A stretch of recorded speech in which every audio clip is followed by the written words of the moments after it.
Assalamualaikum warahmatullahi wabarakatuh. Perkenalkan, nama saya Randy Alam dari kelas 3 mesin B.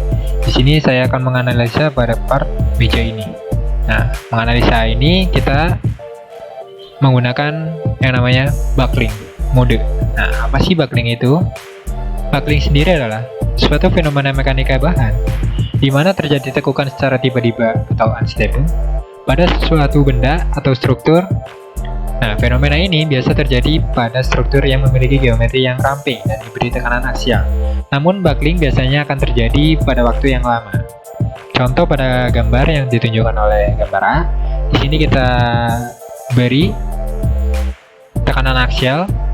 Setelah itu, gambar B menunjukkan hasil dari hasil benda yang sudah diberi tekanan aksial. Di sini.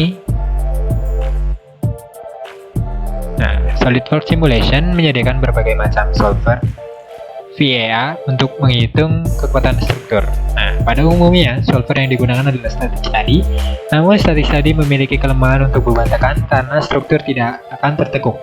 Dan hanya hasil stres saja yang akan dipertimbangkan. Dengan menggunakan buckling study, kita akan mengetahui prediksi bentuk tekukan yang akan terjadi pada beban kritis buckling. Namun, pada buckling study tidak akan menyediakan hasil stress dan deflection atau displacement.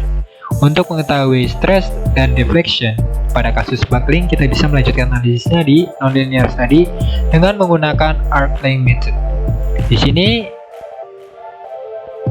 buckling terjadi pada kehidupan kita sehari-hari. Contohnya adalah di sini tangki yang terjadi tekukan. Di sini adalah penyangga atau tiang bangunan yang terjadi buckling. Di sini adalah alat uji dari buckling itu sendiri. Nah, kita lanjut saja pada part yang sudah kita buat. Di sini saya sudah membuat part atau meja yang akan kita simulasikan. Nah, step apa saja yang akan kita lakukan? Nah, kita bisa pilih buckling.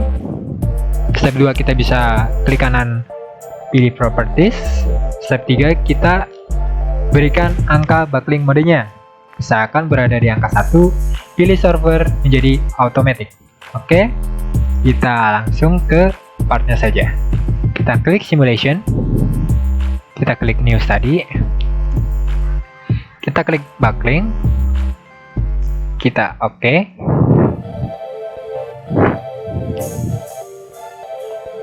Nah, muncul berbagai macam join yang sudah ada. Di sini kita akan ubah materialnya.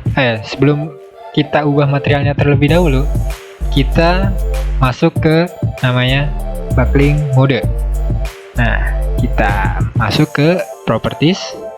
Di sini ada number of buckling mode. Kita masukkan sebanyak 4 karena saya akan menggunakan 4 mode. Kita pilih automatic. Kita klik OK. Setelah itu kita ubah material dari part tersebut. Di sini kita akan menggunakan din material, yaitu din steel struktural dengan kode S185. Kita apply. Setelah itu kita close. Setelah sudah, kita masuk ke bagian pictures atau fix geometry. Kita pilih. Kita tentukan bagian mana yang akan menjadi tumpuan ketika part diberi beban atau tekanan. Kita pilih pada bagian alas kaki-kaki meja.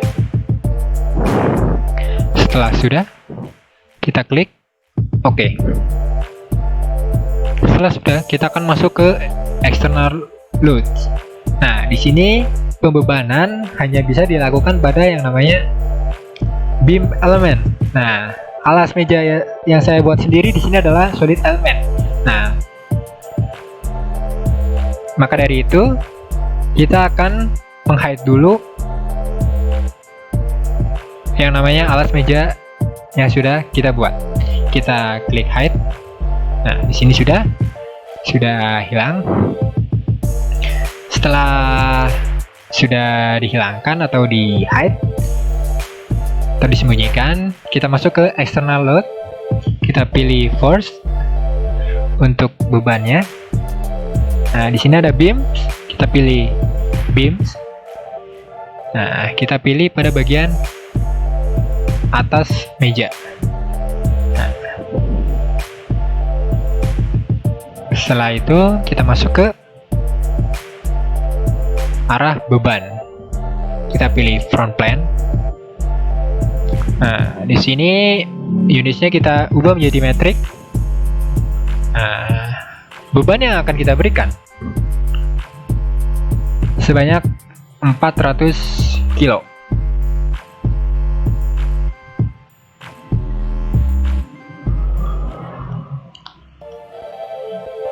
Nah, setelah itu kita klik untuk checklist oke. Setelah sudah masuk ke pembebanan, kita masuk ke bagian mesh. Kita pilih create mesh. Nah, di sini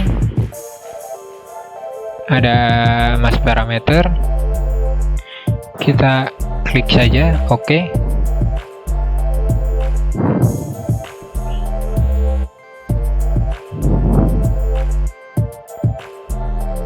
Nah, ini adalah hasil yang sudah di mesh.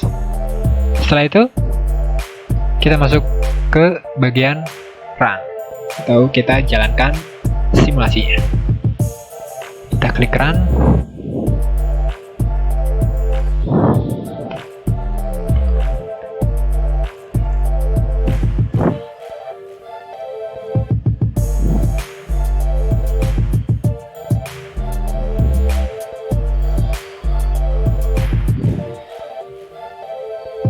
Nah, di sini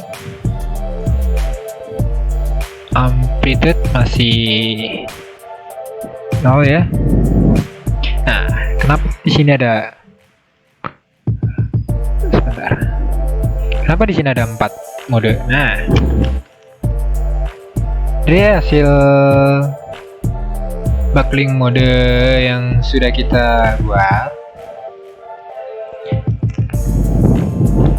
Nah, terdapat di sini yang namanya adalah load factor.